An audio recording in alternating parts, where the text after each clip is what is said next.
Final గా మేమైతే శ్రీవారి మెట్టుకి రీచ్ అయిపోయాము. ఇక్కడ ఎంట్రన్స్ లోనే టైమింగ్ బోర్డు ఉందన్నమాట.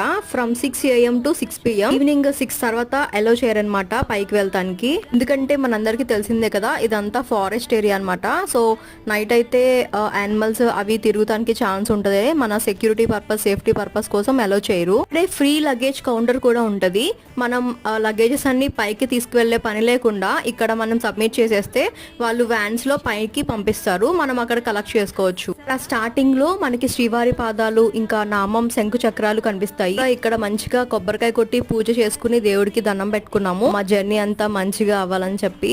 ఈ తిరుమల దర్శనం అయితే చాలా అన్ఎక్స్పెక్టెడ్. అదే అన్ఎక్స్పెక్టెడ్ అయితే ఇంకా కాలినడకన కొండపైకి వెళ్తాం అనేది ఇంకా అన్ఎక్స్పెక్టెడ్ అనమాట. ఈ రోజు అనుకుని వెళ్దామని చెప్పి స్టార్ట్ అయ్యాము. నడక మార్గం అయితే 2 ways ఉంటాయి, అలిపిరి ఇంకా శ్రీవారి మెట్టు. అలిపిరితో కంపేర్ చేస్తే శ్రీవారి మెట్టుకి కొంచెం తక్కువ స్టెప్స్ ఉంటాయని ఈ వే చూస్ చేసుకున్నాం.